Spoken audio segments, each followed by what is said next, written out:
أعضاء ومنتسبو نادي الموارد البشرية، السلام عليكم ورحمة الله وبركاته. معكم وعود الدرمكي من الهيئة الاتحادية للموارد البشرية الحكومية. اسمحوا لي أرحب بكم اليوم في جلسة البث المباشر الثانية لملتقى نادي الموارد البشرية خلال العام 2024 بعنوان توجهات الموارد البشرية المبتكرة في مكان العمل. بتقدم الجلسة اليوم الآنسة إحسان فهمي، مدير إدارة تجربة العملاء في شركة The Talent Enterprise. وفي حال وجود أي استفسارات أو مداخلات خلال الجلسة تقدرون تكتبون أسئلتكم في الشات بوكس، وبنجاوب إن شاء الله على جميع الأسئلة في نهاية الجلسة. إحسان, you can start now. Thank you so much وعود. السلام عليكم، صباح الخير جميعا. معكم إحسان فهمي. Very happy to welcome all of you to our session today, and really happy to be back. I think we did a session a couple of months ago, and super happy to come back and continuously deliver inshallah in the future. So what we will be covering today, as Waoud mentioned, is the future of HR, specifically looking at innovative trends in the workplace. بس ممكن تسمعوني بس تتأكدوا إنه الصوت واضح.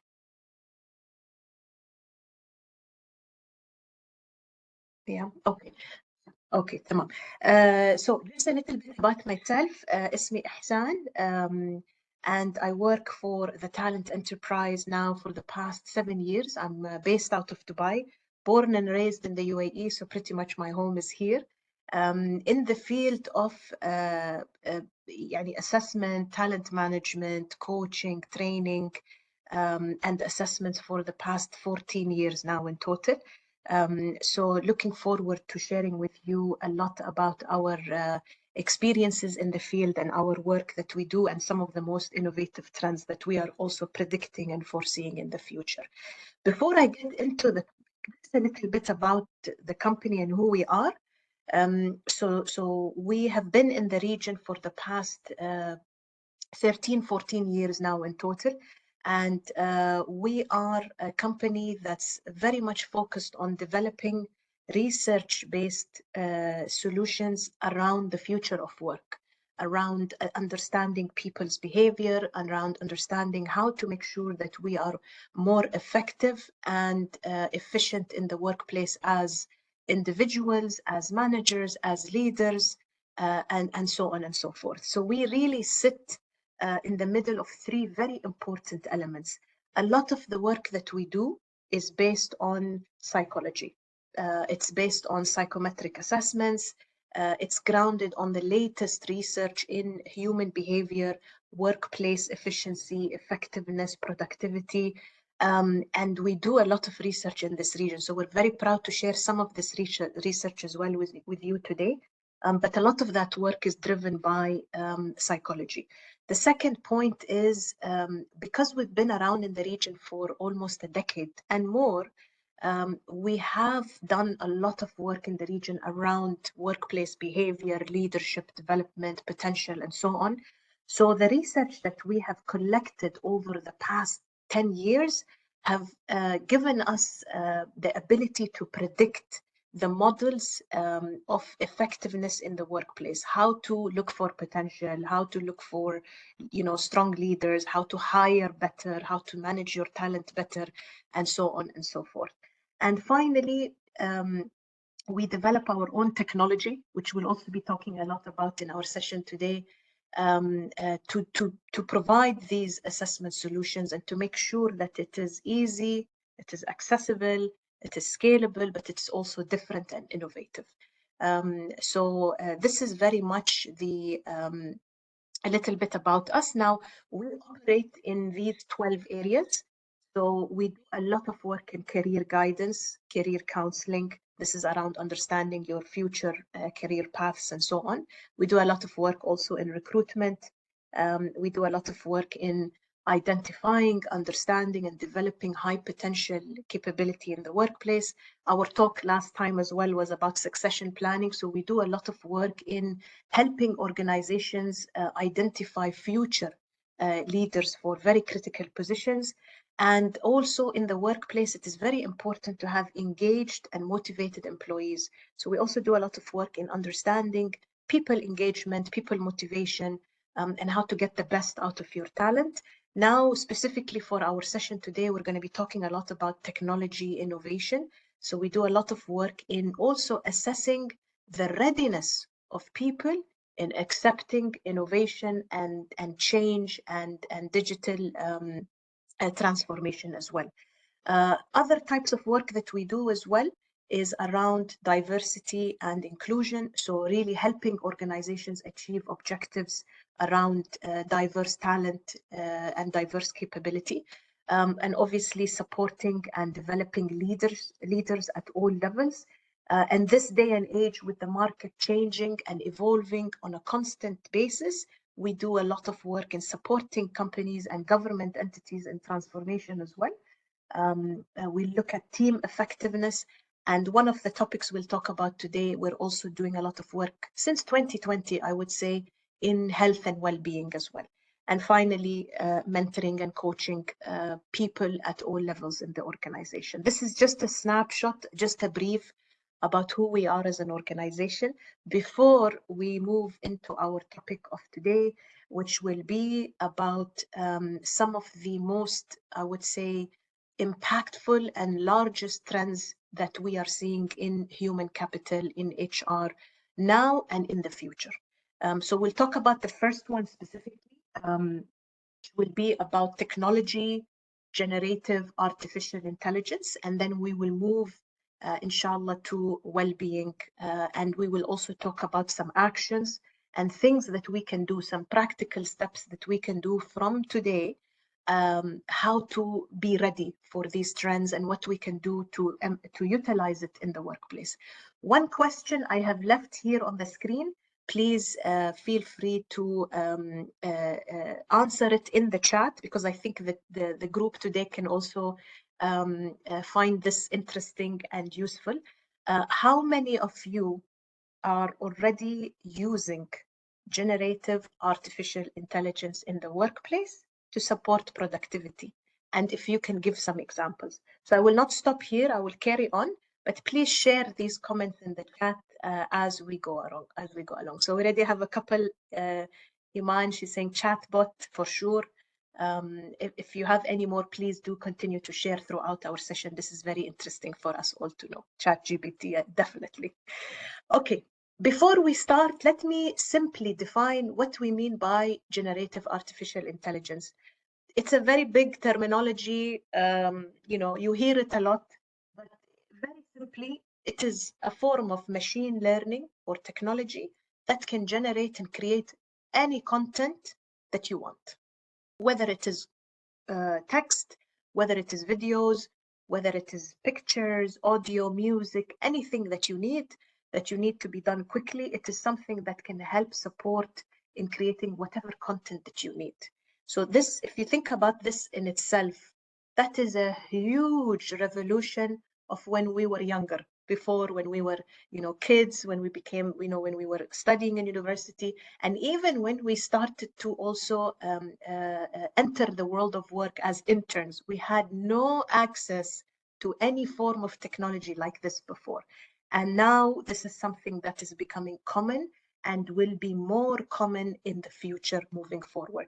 So the study that has been done by Deloitte in I think this was done last year, 2023, is that they predict that generative artificial intelligence will be heavily used more and more in 6 months' time. So by June 2024, 58% of employers plan to use all types of generative AI in the future. AI tools, as we know, helps support productivity, positivity, especially in the times of that in the complex times that we are in at the moment. A high percentage, more than half of the population within HR, also believe that AI will have a significant impact on their roles, on their own position in the next 5 years. And I'll show you a little bit about what this means in the next couple of slides. So we know that it will be your new work buddy. And there are already a lot of examples of how this is already happening now. What we don't know for certain at 100% is if the employee experience will go into a full AI driven environment, or will it be pure traditional human delivery environment, or a combination of the two? This is something still yet to be seen, because as we know, there are risks with technology, there are risks with machine learning that people are still working through and creating policies around it as well. In the region even, and in the UAE, this is stuff that's still being happening more and more. So it's still not clear in the future how that will pan out and what will that look like, you know, if we say 10 years from now. Just to give you some examples of artificial intelligence in the workplace, specifically in human capital. So there are already companies using it for very quick CV analysis. So looking at thousands and thousands of profiles and resumes and CVs to already tell you quickly the type of employee you will have, the capabilities, the risks, based on how the CV is being written. A second very popular feature which has come out, I think, in the past couple of years, is artificial video interviewing. What this means is, if you look at the image on the right, somebody will be sitting in front of a camera, answering questions in an interview towards the camera, and how they respond to the questions is analyzed by this technology. Their features, their expression, the words that they are using to describe, the answer to the question will start to give now personality analysis, mindset, thinking, leadership capability, and so much more. I'll talk about the risks of this in a bit, but there is AI video interviewing as well that is happening around the world. And they're using artificial intelligence specifically because they need to combat or to stop recruitment bias, which is around how to make sure we assess people fairly, how to make sure we give everybody a fair chance, and not to let our natural human bias get into the way of assessments. Is let's use technology. There is another technology wave as well, which is about instant feedback. So basically, you can, for example, download an app called Speako on your iPhone. You can present a 1 minute or 30-second short audio, and the app will give you direct instant feedback on your presentation skills. So I actually tried it a couple of months ago, and the only feedback I remember is that they said that you tend to use the word a lot. So if you're interested to prepare for presentations, speeches, you can also use technology to give very quick feedback, and it can be also fairly accurate as well. Another very advanced technology in artificial intelligence as well is more around, you can say, virtual and augmented reality training. So this work is also being done in the region, especially in the UAE, where if you have colleagues from all over the world, but you still want to connect with them on an engaging, immersive training, let's say training session, you can put your headset on, enter this new world, which is unique, and basically take part in activities as a team where you have to solve issues, you have to communicate, and you physically move as well. So you have to move your hands, your arms, you need to walk around in a specific area, but you're actually in your home. And it feels like you're actually in that environment with your colleagues. And very surprisingly, it is very accurate in your behavior and how we communicate with each other, how do we lead with each other.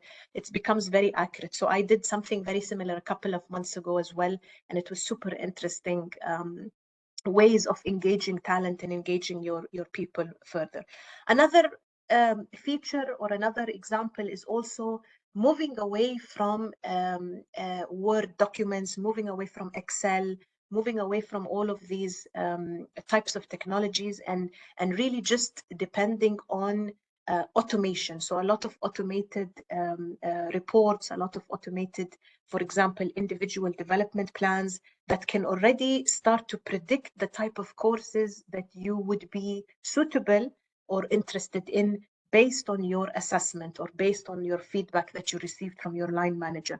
And this just helps the HR department and the human capital world as well solve such challenges in making sure everybody goes through an automated process that's consistent, that's engaging, and lets them own their own career as well. So these are just a few examples. Of course, there's way more if you're interested to know more about, but these are just a few of how much AI, machine learning, and even technology is already impacting the way that we are doing our work at the moment. Now, there is some risks that I want to just point out, specifically for one of the solutions, which is about video interviewing. This is actually a real case that happened in the US, where artificial video interviewing was being done for a very large company over there, and they got sued because there was a lot of bias issues, and there was a lot of issues with the technology in being very accurate in assessing people's behavior, because they were using facial recognition as well. So for example, the wrinkles around your eyes, how much do you smile? Sometimes this is a cultural element and it should not be used as a way to make decisions.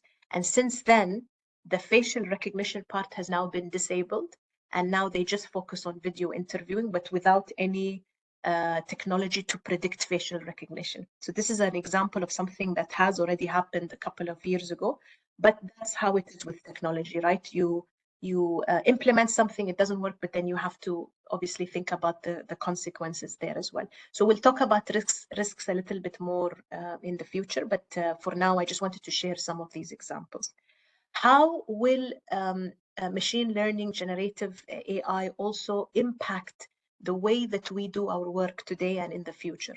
So this is also a study by BCG in 2023. And what they were saying is, if you look at today's traditional way that HR runs their part of the role in the organization, it is heavily based on transactional aspects. It's very much heavy on operational aspects. There is an element of strategy and analysis. There's definitely an element on automation and building self-service platforms, but a lot of their time is on these operational matters. But with the use of these technologies, with the use of these advanced generative AI solutions, what you will see now is more of a future model of how HR will be in the future. And what you can see here is in the biggest difference in the second image is that transaction and operations now becomes a very minor part, but their time will now be spent mostly on the things that really matter, because they also have a huge role to play in formulating and delivering the strategy of the organization. And that's the aim. And I think this is happening now already with a lot of futuristic organizations, but this is how it should be. So focusing your time on strategy and analysis, building more processes that can help automation, building platforms for people to self-serve themselves. So if I want to know my leave balance, if I need to know about my promotion, if I need to know about my capability currently, I should just have access to a technology platform, and I should get all this information without having to go to HR for this information. And the HR team would be needed in contributing to the strategy of this organization. If you think about it, with all of us now being in human capital, we all represent a different industry. If you think about the future of that industry, the type of talent that you need to drive these objectives, this is all down to human capital, because we are responsible for finding the right talent, developing them, supporting them, and also empowering them to be able to reach and support the organization in contributing to these objectives. So HR plays a huge, huge, huge role in the organization, and that's the way forward. That is how it should be seen and it should be perceived, by using more of these technologies to support us with these things. So in the end of the day, the outcome is an increase in strategic roles supporting the business and transforming HR into a partner of the organization rather than operational support. Okay.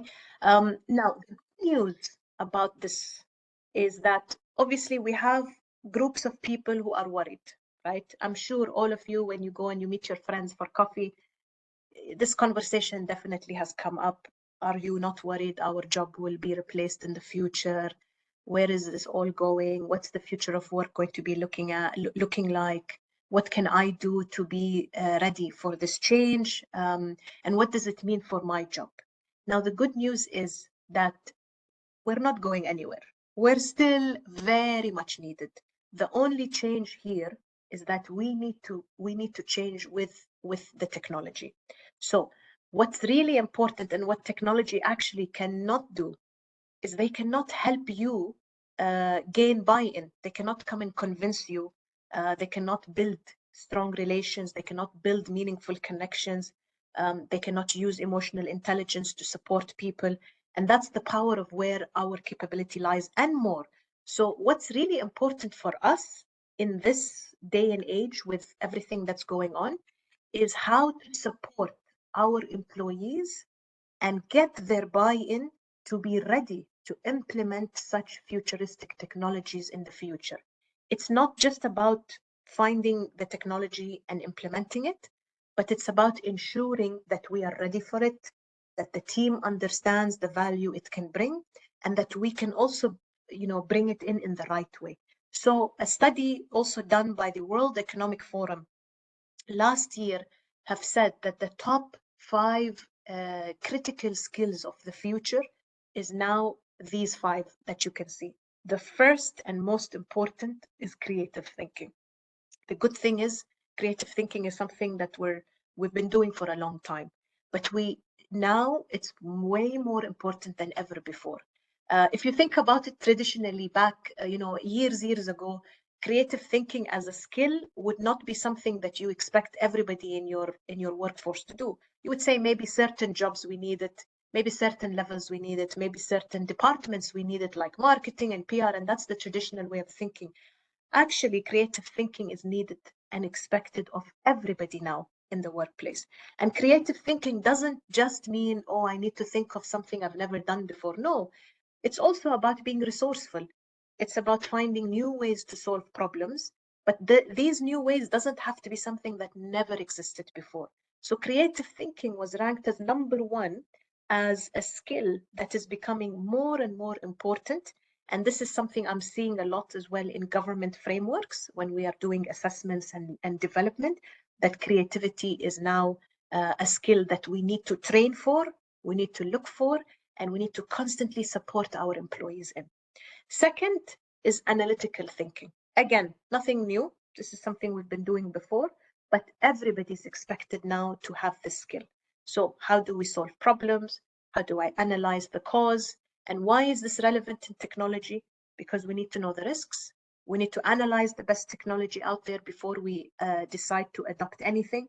We need to constantly review the technology because not always will it be applicable for everything.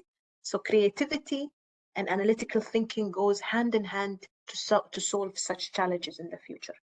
The third element is technology literacy. And this is something I'm seeing very much now in all government frameworks in the past couple of years, is people need to be focused on understanding what digital technology means, what are the trends, and how does it affect your field. This is another thing. Some people would say, oh, but it's not really related to me or my job.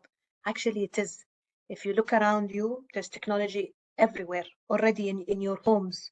So for sure, when you go to work, no matter what job you are in, technology is going to impact you. So this is a basic skill that's now needed to also train for, look for, and support your employees in. The last 2 is also very, very important. Being curious and lifelong learning. This is something very critical because we know learning never stops. And it's also very healthy to always be curious, to know what else is out there, to understand how to solve problems as well in solving such challenges. So no matter where you are, if you become a CEO, your learning doesn't stop. And why is lifelong learning important? It's also important because your jobs are not the same. The job that you have been doing now and the job you've been doing 5 years ago, I promise you, if you can all tell me in the chat, you're not doing it the same way anymore. Even if you were in the same position, that routine, it's not there.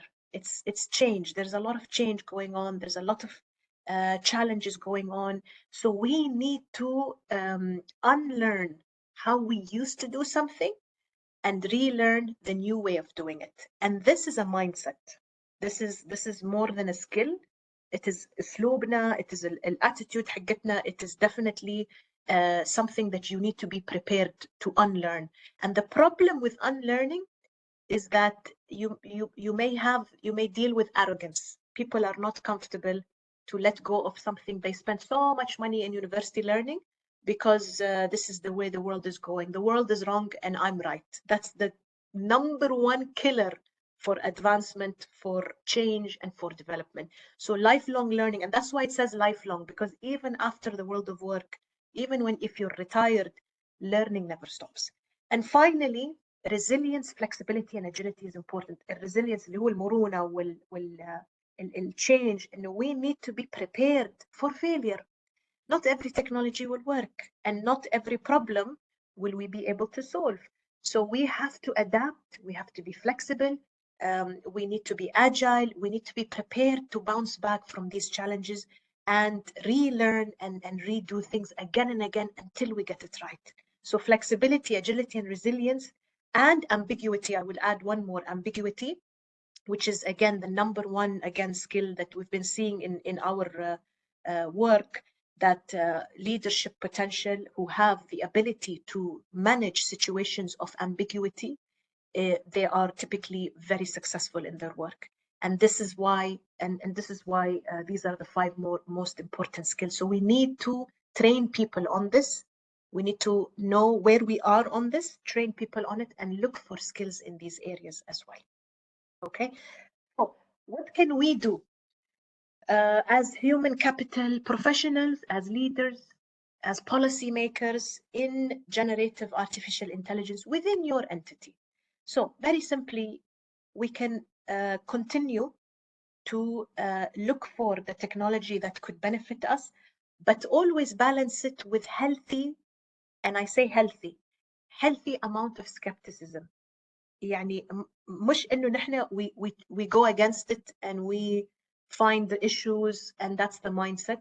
We need to see how it can work, but we need to be prepared for its risk. So do continue to question advanced technology, machine learning, generative AI, but think about how we can govern it, how we can ensure that the risks are taken into account, but it can give you the benefits of productivity and efficiency. So we should continue to do this. The second thing is to prepare our employees on the skills that we've talked about earlier. This is very critical. So analysis, problem solving, digital literacy, curiosity, resilience, and so on. And keep the list short. If we have a long list of training requirements, it's not going to get done. Keep it focused to 4 or 5 critical areas for these objectives, and we focus on these. As government leaders yourself, look into your own industries, understand the impact that technology will have, and think about that a little bit more. If I don't act on this trend, what will happen to our industry in the next 5 years? If we go with this trend, how will the opportunities look for us in the next 5 years? So these are conversations that everybody is welcome to have, not just one department. It's not just the strategy department anymore. Everyone, and especially human capital, because you are responsible for the people, for finding them, for training them, for supporting them, for building their capabilities. So this is really critical from a human intervention perspective. Now, as human capital leaders as well, you can even adopt some of these technologies, starting very small. We can look at our department, think about the pain points. What is the most reoccurring issue that I deal with every day that's so painful, that takes me hours to do this task, or it has high chance of error, or we are seeing inconsistency in the work and in how people are doing things? Identify some of these pain points, identify some of these challenges in your department, and explore how AI and technology can help. And finally, as people within human capital and HR, look for projects where you can already be exposed to this from now. It's not just IT, it's not just data analytics, but you can work with them. You can support them, you can be part of their projects so that you can be closer to such technologies, learn about it, and be curious about it within the workplace as well. These are, of course, just a few things. The list can be endless, but I would recommend you start with a small list, because that will guarantee that it will be done before we go into more complex types of actions that we need to take. Okay, this was just a short about artificial intelligence. I now want to move into a completely different area. And I would say that as a consequence, I think from my view, as a consequence of using a lot of technology, sometimes, and unfortunately, the price we have to pay is our well-being. So I want to share a little bit more about what well-being means. What have we found as talent management practitioners in the world and in the field and in the region? What have we found about well-being? What do we see that's going to happen in the future around well-being as well? So I think the question I want to ask all of you, and I hope to see the chat really busy with this question, is please do share with me and with your peers and with your fellow groups the type of well-being initiatives that you have already launched in your entity. So start to share in the list, and we will go through, hopefully the team will also be able to see it, while I start to share a little bit more about the topic. I think well-being is not something new. It's something that I would say, has taken a big focus mainly in 2020. But I think it's something that's definitely been around before that, but you wouldn't hear about it a lot. Yeah, visit Du and we'll show you our story, definitely. So you wouldn't hear about it a lot, but in 2020 it became such a huge focus area around the world. And I think something that people have also realized since 2020 is that well-being, when we talk about well-being, it's not just in the workplace. Well-being is also at home. There is no two different types of well-being. It's not separate. You are one person. The same person you are at home is the same person you come to work. So what's happening now is that when it started to become big in the workplace, it is affecting and it's making people wake up and realize their habits even at home, and vice versa as well. I do want to ask one question and see what you guys think, but maybe for the people who know the answer, maybe don't share. But what do you think is the wellness industry now in terms of value and in terms of money? What is the market value for wellness at the moment? If you can share some numbers in US dollars, what do you think that is? And answer the second question, which is, what do you think corporate wellness is valued at the moment? If you can guess, again, in dollars, what is that value? And I'll let you know if you get it correct. Okay, so in terms of well-being, we did a lot of research as well in this area. In 2020, we were requested a lot by many organizations to come and support them in a lot of well-being initiatives. We've done a lot of research, and we've also done a paper on well-being. If you're happy to download it, you can scan the QR code, download the paper, and you can read more about the research we've done. Now, without going into all of these details mentioned in the slide here today, I just want to say two things that's really key, and what we have found in not just our research, but a lot of the reports that we are reading in HR. While well-being has increased slightly between 2020 to 2022 and even now, people are still reporting high levels of stress. People are still reporting high levels of burnout. 74% of employees are reporting that the stress is still something that they're facing. So in summary, while we talk about it a lot, while you hear about initiatives being happen in the workplace, while there's so many things that's going on in well-being, unfortunately, we're not solving the issue. The issue is still rising. We are still seeing more stress. We are still seeing more higher levels of burnout.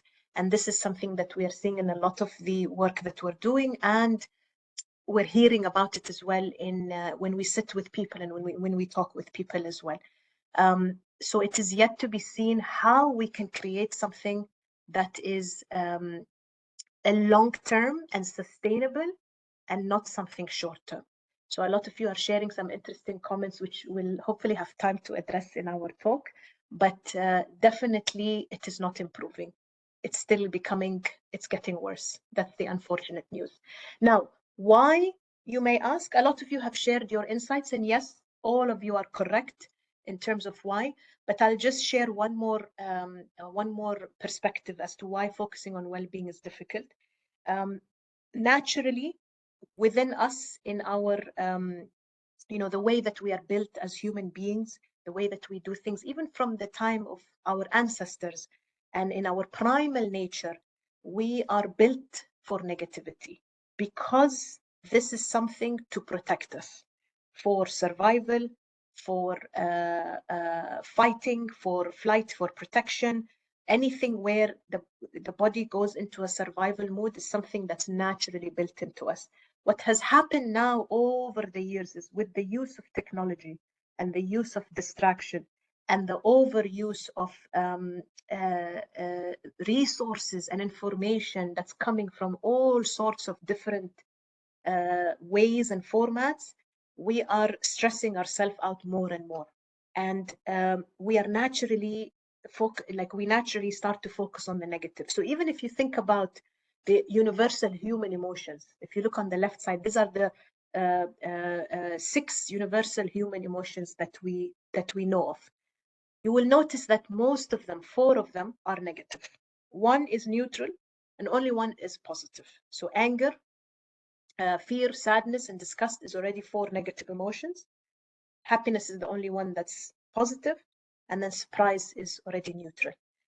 So it's already inbuilt in us, but there is things that we can do for sure in combating this. But I just wanted to give a bit of a perspective as to why it is difficult to focus on well-being.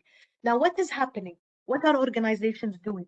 From what we have seen, what we have read, what we have done ourselves as well, and what we are definitely witnessing, is to reduce costs and to increase productivity and engagement and attrition.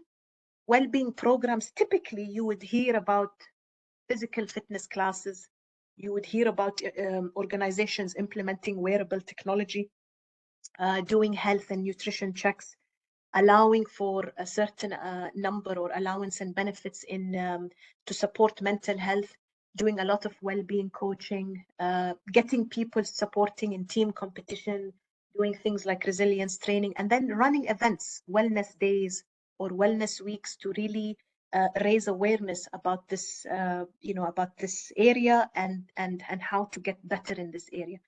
Unfortunately, we are still yet to see a long-term or sustainable or measurable behavioral change towards better lifestyles.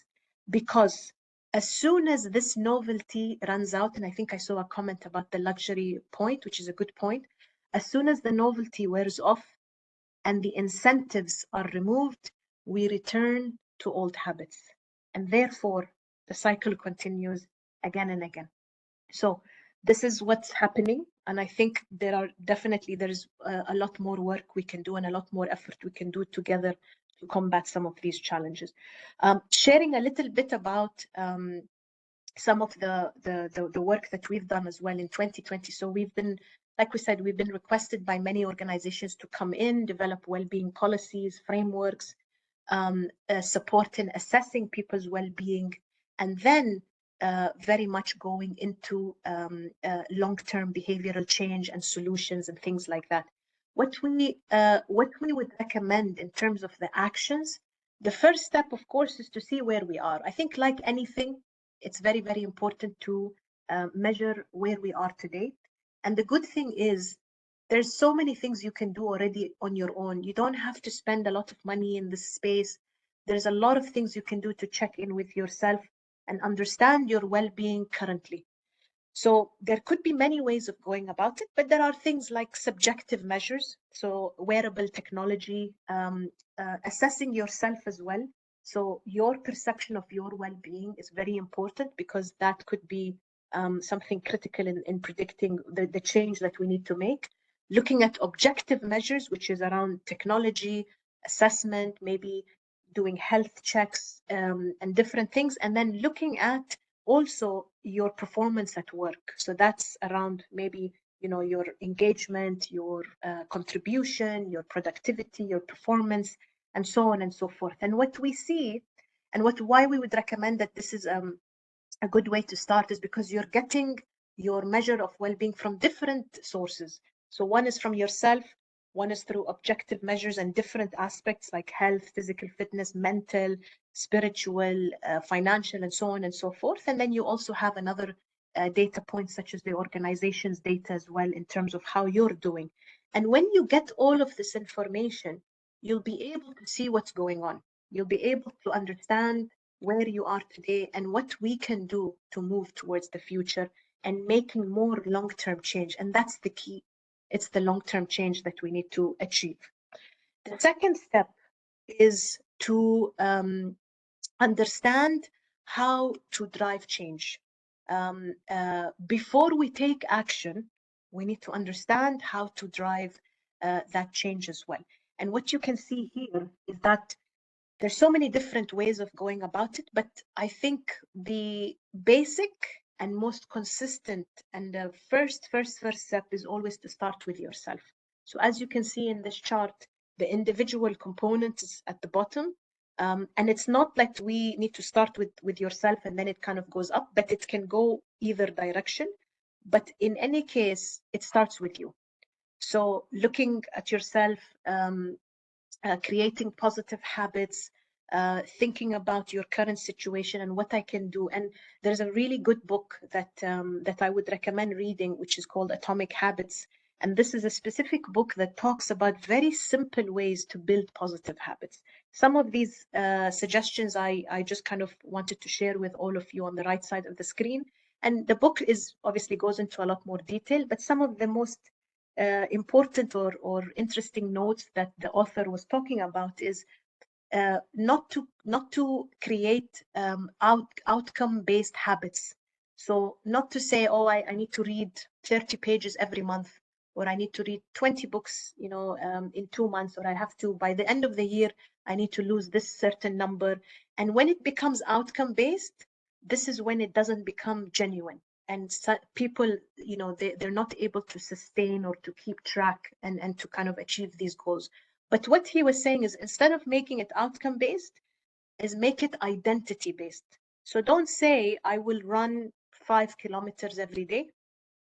Replace that sentence with, I will become a runner, right?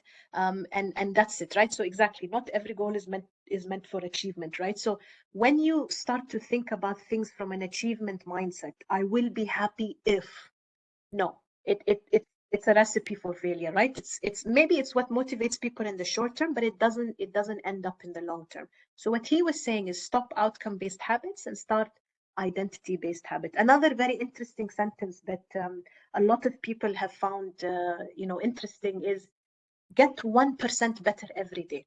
Like, it's something very small, but if we were eating, for example, a lot of candy or a lot of sugar yesterday, today I'm not gonna eat sugar today, right? So that's already, you did something positive for yourself already.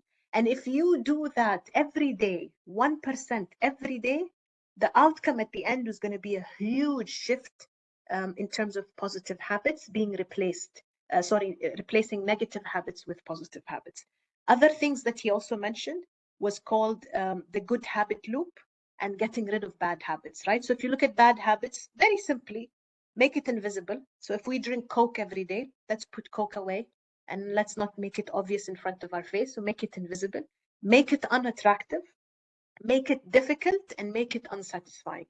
If you notice that your well-being is being affected by specific people who have very negative energy, make them invisible. Let's try to lower our connection with them a little bit and see how we are feeling.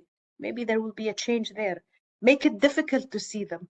Maybe we don't have to see them every day. Maybe we see them once every month or so on. And then you will start to see the reward. Now, the good habit loop, make it obvious. So it's literally the opposite of the bottom, right? So if you want to start eating healthy or whatever, the well-being changes you want to make for yourself, make it very obvious in front of you. so that way it's in front of your face. Make it attractive. There is definitely a lot of motivation theories like the reward theory, where you can start to reward yourself for having something, making it easy, accessible, and satisfying. This is just some of the things we could do. It's called Atomic Habits if you're interested to read. They even have it in Arabic. But this is purely related to the individual. Now, as the individual starts to create more positive habits and we start focusing on your well-being, what happens? You start to influence the people around you. Typically, this will be your family, the closest network, your friends, and for some people, they can also get coaching in this area and become a wellness coach. So what happens is you start to then affect the people around you. The people around you start to affect other people around you, and the cycle grows and the circle becomes wider and wider. But the change doesn't have to happen bottom to top. It can also be the other way around. So look at how organizations can also nudge and support their employees in supporting them with well-being. And there are small things that some companies are doing. For example, disabling email access after a certain hour, or alerting employees after 8 p.m. to receive a notification to say, are you sure you want to send this email? This person's on leave, or this person is, out of the office. So these are small things that organizations can already implement to make you start thinking about these things. And there's a lot of things other companies are also doing around the world. But then it goes up to governmental and community-based impact as well. And that comes on both directions. So that's very critical as well, and something to think about in terms of how to drive that change. Third would be then to take action. I won't go too much into depth here, but really, once you have that understanding, and once you have that, that awareness, and once you're starting to work on yourself and starting to talk to people about it, the action then becomes long-term. You start to think about different levels of things that we can do. So this could be around, working out with people. This could be around working out with organizations, and then this could be something around community leadership as well. And once you become, a person who really believes in it, and you won't do it until it impacts your life and until it changes your life, then it's something that you'll start to do more of at a community level, and something that I would definitely encourage that all of us need to start paying attention to, because it is the unfortunate consequence of also the change that we go through and the technology that we go through and so on. So I wanted to share more about the change piece and the assessment piece, but then the action starts to become more long-term. And I think what I want to do now is, just in terms of taking in some questions, I wanted to share a little bit more about other trends that we are also seeing, and then we can definitely stop and share some actions, and then we can stop for some questions. So I think the last point I wanted to share is other trends that we are also witnessing on the rise is that, as we are finding it very difficult to still recruit for talent, what's happening now is that we are creating AI-powered internal marketplaces. So basically, this is around helping every employee have clear transparency and awareness of where their career path lies and what they can do to make changes for their own career. So really empowering employees themselves to take full control of their own career can be done by a lot of innovative technology providers out there. Hybrid work environment is not going anywhere, guys. So let's get rid of the punch in, punch out system. So this is here to stay, and this is something that has proven productivity and effectiveness time and time again. We also are seeing more of a blend of workforce. So traditionally, 10 or 15, 20 years ago, there's only two types of employees: current employees and part-time, or full-time and part-time. But now you have part-time, you have full-time, you have contractors, you have digital workers, you have nomad workers, you have freelancers, and this is the right way to go about as well. So what's happening is organizations are now outsourcing a lot of their core work to, again, focus on other more critical things in the business and so on.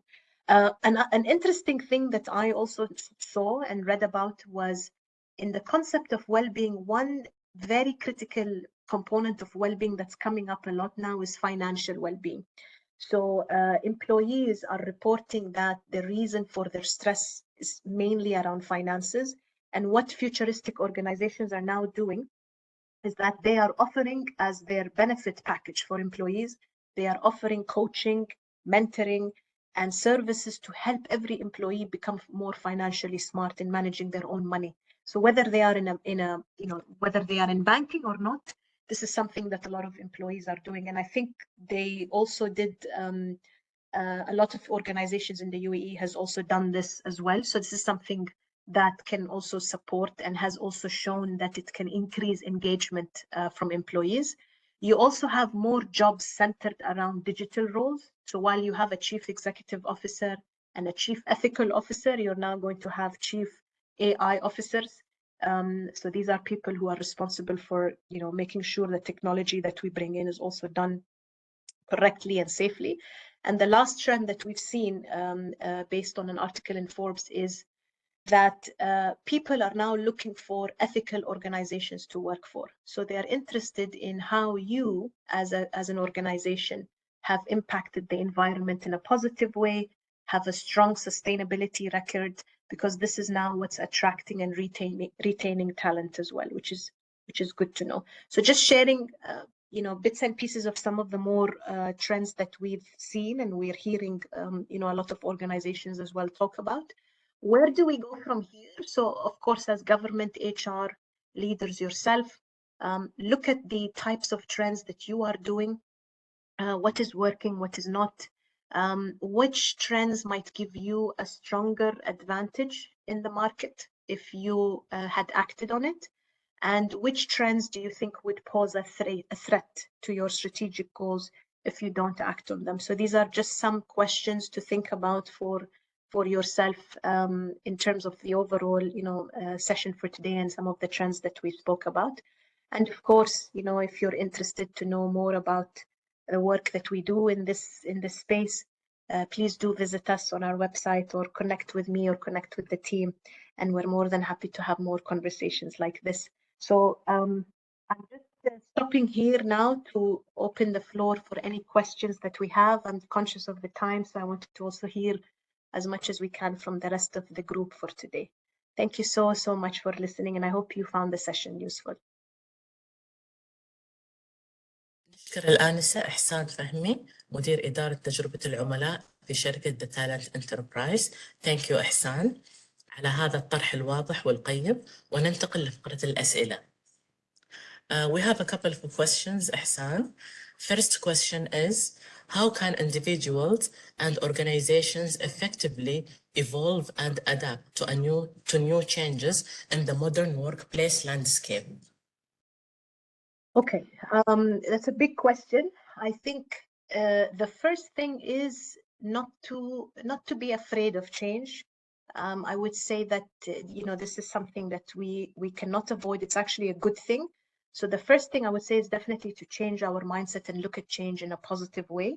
The second thing is, whichever organization you come from, the industry that you represent, look specifically around how does change and innovation and technology affect that industry. And third, look at what you have at the moment. Who are the kinds of people that we have? What are their capability like? How can we get people ready to accept change? Where are the gaps? And what do we need to be able to close these gaps from a readiness perspective? These are just some broad maybe start that we can do. Of course, there could be more. But the biggest advice I would give, and I see this happening a lot with organizations, is try not to make a long to-do list. Even for leaders, for senior leadership team, they tend to create a list of 25, 30, 40, 50 KPIs, and then it's very difficult to try and achieve them. Keep it very short and critical and impactful, and that will help to start to achieve some of these objectives. And what is the difference between technology and artificial intelligence, and what are the advantages and disadvantages of each? Sure. So I think with technology, this is a bit of a more broader you know, it's a more broader term that could relate to anything that's just not manual.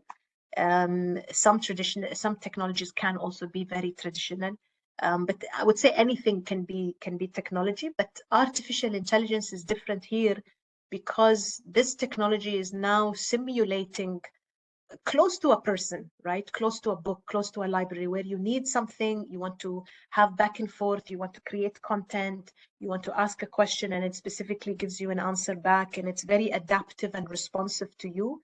Then that becomes a bit more, you can say, advanced technology. I will talk more about the disadvantages because I think we spoke a bit more about the benefits already. But in terms of the disadvantages, of course, there could be things like risks in terms of our data.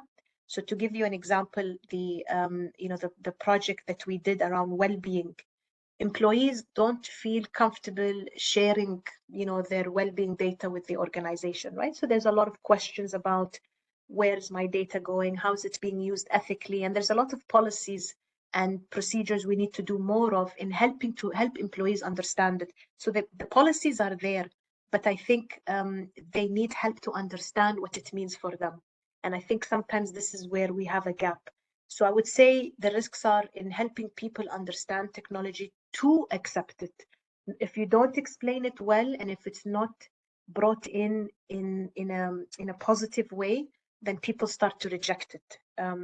But other risks could be, and one big risk that I see is that you don't want to also rely too much on generative AI, because don't forget that there is still unique intelligence in you as a human being. And as soon as we start to rely on ChatGPT a lot, you notice that you're starting to make a habit of always going to ChatGPT. So I would really try to encourage all of us to use it only if we really have to. If you didn't have time for something, but even then, try to limit that use. Still look at your own IP, your own intelligence, your own uniqueness, because you bring something unique to the table, and that should be something that you should contribute to. And only if it's like a big need where I need to produce a big piece of content in a fast period of time, maybe.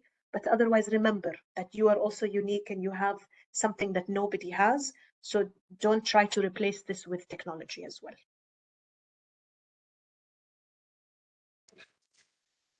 Thank you, إحسان. نشكر لكم حضوركم واهتمامكم، على أمل اللقاء بكم مجددا في ملتقيات وجلسات أخرى نطرح من خلالها موضوعات جديدة ومستجدة في عالم الموارد البشرية. والسلام عليكم ورحمة الله وبركاته. Thank you, إحسان, so much. Thank you for your time. جميعا شكرا، مع السلامة. مع السلامة.